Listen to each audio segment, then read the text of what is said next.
रहमतुल्लाहि वबरकातुहू। अल्हम्दुलिल्लाह आज हम फोल्डर बनाना, डिलीट करना, कॉपी पेस्ट वगैरह और कंप्यूटर को कैसे क्लीन किया जाए, इसकी टेम्प फाइल वगैरह कैसे क्लीन की जाए उसके ताल्लुक से कुछ जानेंगे इंशाल्लाह। सबसे पहले हम देख लेते हैं कि हम फोल्डर कैसे बनाएं। अब आपको वो सिलेक्ट करना है कि आपको फोल्डर कहाँ पर बनाना है, स्क्रीन पे बनाना है कि अंदर ड्राइव में बनाना है, जहाँ भी आप चाहें वहाँ फोल्डर बना सकते हैं। तो उसके लिए आप माउस में राइट क्लिक करें और उसके बाद जो न्यू का ऑप्शन दिया है इसमें जाने के बाद फोल्डर पे चले जाएं और यहाँ पे क्लिक करके फोल्डर बना लें।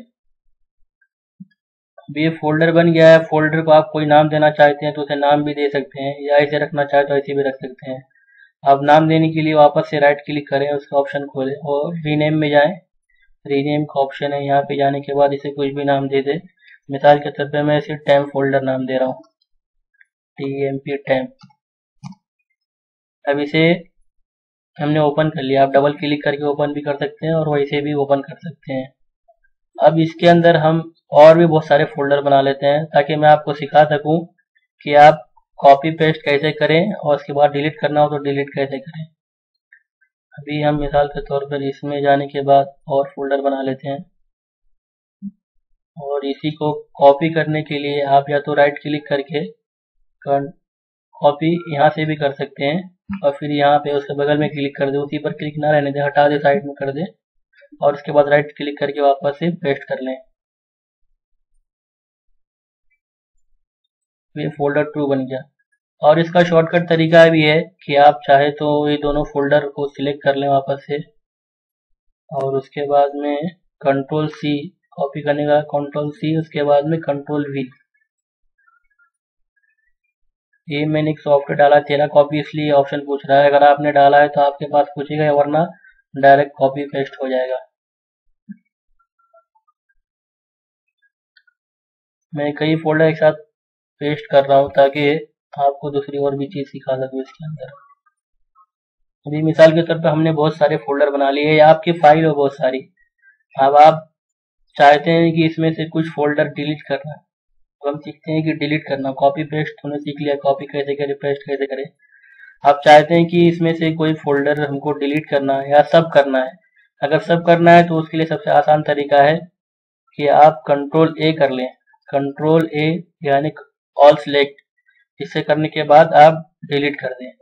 या आप चाहते हैं कि कुछ कुछ फोल्डर डिलीट करें और कुछ कुछ ना करें। मिसाल के तौर पर ऊपर वाला, ये बीच का, ये इस तरह से करना चाहते हैं तो उसके लिए आप अपने कीबोर्ड में जो कंट्रोल बटन दिया हुआ है उसको दबाएं और उसके दबाने के बाद में माउस का जो लेफ्ट साइड वाला क्लिक है, राइट साइड ऑप्शन वाला नहीं, लेफ्ट साइड वाला जो क्लिक है जिससे हम फाइल ओपन करते हैं, वो बटन दबाएं और उसके बाद आपको जो जो फोल्डर, जो जो फाइल सिलेक्ट करनी है डिलीट करने के लिए उसको सिलेक्ट कर लें इस तरह से। जैसे जैसे अब ये मिसाल के तौर पर इतना हमने सिलेक्ट कर लिया है। अब डिलीट करने के लिए भी दो तरीके हैं। आपके कीबोर्ड में जो बटन दिया होगा आप उसको दबा देंगे तो फोल्डर या फाइल जो भी आप डिलीट करना चाहते हैं वो डिलीट हो जाएगी। और एक तरीका ये है कि आप राइट क्लिक करें और राइट क्लिक करने के बाद यहाँ से भी आने के बाद, यहाँ से भी आने के बाद हम डिलीट कर सकते हैं। ये तो नॉर्मल डिलीट है। ये मतलब अगर आप इस तरह से डिलीट करते हैं तो ये फाइल या फोल्डर जो भी आपने डिलीट किया उसको आप वापस ला सकते हैं। मिसाल के तौर पर आपसे गलती से, मिसाल के तौर पे मुझसे गलती से कोई फोल्डर, ये न्यू फोल्डर जो है ये डिलीट हो गया, इसको मैंने डिलीट कर दिया और यस कर दिया, ये फोल्डर डिलीट हो गया। लेकिन अब मैं सोच रहा था कि मैं चाह रहा हूँ कि वापस फोल्डर आ जाए, गलती से मुझसे डिलीट हो गया है। तो आप रिसाइकल बिन में, जो रिसाइकल बिन है उसमें जाए और उसमें जाने के बाद ये न्यू फोल्डर दिख रहा है मेरे सामने कि जो मैंने इसे डिलीट किया है, इसको आप वापस से राइट क्लिक करें और इसको रिस्टोर का ऑप्शन दिया हुआ है, रिस्टोर, ये आप रिस्टोर कर लेंगे तो ये आपका फोल्डर वापस आपके पास पहुंच जाएगा जहां से आपने डिलीट किया सेम। ये देखो वापस से ये फोल्डर आ गया है मेरे पास। लेकिन एक तरीका ये है कि अगर आपने मुकम्मल सिलेक्ट किया या जो भी फाइल सिलेक्ट किया डिलीट करने के लिए, आप चाहते हैं कि हमेशा के लिए डिलीट हो जाए, तो कंट्रोल डिलीट, शिफ्ट और डिलीट आप दबा देंगे, शिफ्ट के साथ डिलीट दबा देंगे और यस कर देंगे तो ये हमेशा हमेशा के लिए डिलीट हो गया।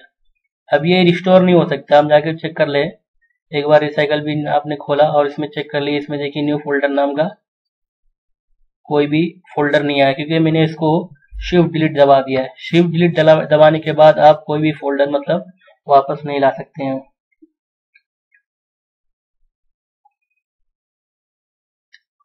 ये तो हमने सीखा कॉपी पेस्ट फोल्डर बनाना वगैरह हमने सीख लिया है। अब हम सीखते हैं कि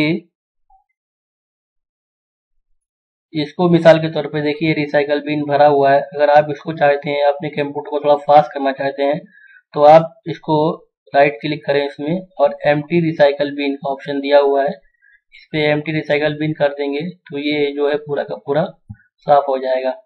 इसको यस कर दें और यहाँ पर ये पूरा साफ हो चुका है। अब हम देखते हैं कि हम अपने कंप्यूटर पर हम देखते हैं कि कभी कभी हमारा कंप्यूटर बहुत स्लो हो जाता है, बहुत हैंग हो जाता है। असल में हम जब बहुत दिनों से उसको इस्तेमाल करते रहते हैं और उसका कचरा जो भरते रहता है उसको उड़ाते नहीं है, तो उसकी वजह से हमारा कंप्यूटर हमारा लैपटॉप स्लो हो जाता है। उसके लिए आपको क्या करना है, आप स्टार्ट में जाएं कि मेरे पास विंडोज 7 आपके पास 8 या 10 हो तो भी आपको इसी तरफ एक लोगो बना हुआ होगा, वहां पर जाएं और यहाँ पर रन लिखें, RUN रन लिखें और उसके बाद इसे ओपन कर लें। और उसका एक शॉर्टकट तरीका भी है, अगर आप चाहें तो विंडोज का बटन और आर दबाएंगे तो भी वो खुल जाएगा।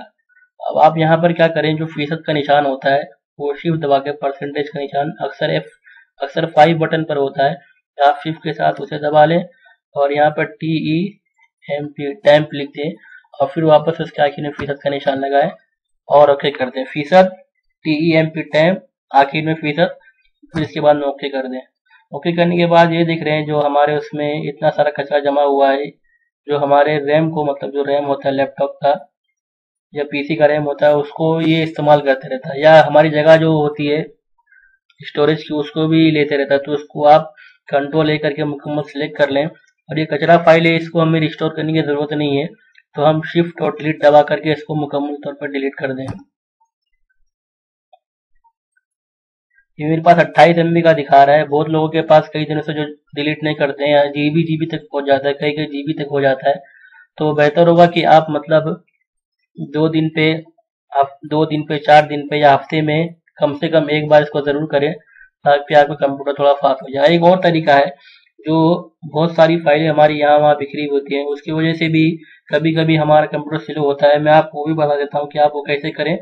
आप उसको कर लें, इंशाल्लाह उससे बहुत फर्क पड़ेगा और आपके कंप्यूटर में थोड़ी सी आपके कंप्यूटर की जो रफ्तार है थोड़ी सी तेज हो जाएगी। ये प्रोसेस हो जाने के बाद इंशाल्लाह हम उसको देखते हैं। ये देखिए इसने बहुत सारी फाइल उड़ा दी, कुछ फाइलें जो नहीं उड़ाता है तो उसमें कोई बात नहीं, इसको हम कैंसिल कर देते हैं और कैंसिल करने के बाद इसे बंद कर दें। अब दोबारा देखिए रिसाइकल बिन में कचरा वापस से आ गया है तो इसको हम वापस से राइट क्लिक करके एम्प्टी रिसाइकल बिन कर दें और यस कर दें। इसी तरह हमारे रिसेंट फाइल जो हम बहुत सारी कोई भी फाइल, कोई भी किताब, कोई भी वीडियो ऑडियो या कुछ भी हम देखते रहते हैं, पढ़ते हैं, तो उसका भी एक बैकअप बनते रहता है। तो उसको भी आप डिलीट कर सकते हैं, उसका भी वही सेम तरीका है। विंडोज और आर दबाने के बाद आप यहाँ पे रिसेंट लिखें, RECENT रिसेंट लिखें और उसके बाद में जो फाइल ओपन हो इसको भी कंट्रोल ए करके और शिफ्ट डिलीट, ये भी पूरा साफ हो गया। अब इसके बाद एक है डिस्क एनालाइज करने का ऑप्शन, आप स्टार्ट में जाएं। अगर आपके पास विंडोज 7 है तो यहाँ पर, नहीं तो विंडोज 8 या विंडोज 10 है तो उसके बगल में यहाँ पे लग करके बिल्कुल एक सर्च बार आता है, वहां पे आप टाइप करें डिस्क डेवलपमेंट करके एक ऑप्शन है। ये इस तरह का लोगो बना रहता है सब में, लोगो आप याद रखें, लोगो इस तरह का होगा और यही लिखा भी होगा मेरे ख्याल से, हो सकता है कि इसी में कुछ एडवांस लिखा हो लेकिन इसी तरह का आएगा। अब इसको ओपन कर लें और ओपन करने के बाद इंप्लीमेंट डिस्क, ये जो ऑप्शन है पहले इसको कर लें। इसको करने जब इस पर क्लिक करेंगे तो ये शुरू हो जाएगा, ये एनालाइज होना शुरू हो जाएगा मुकम्मल। सी करेगा, डी करेगा, जो भी ड्राइव आपके पास जितनी भी ड्राइव होगी उसको करेगा और उसको करने के बाद ये ऑटोमेटिक स्टॉप का निशान हट जाएगा। मैं इसको हटा दे रहा हूँ क्योंकि आपको बताना मकसद था सिर्फ।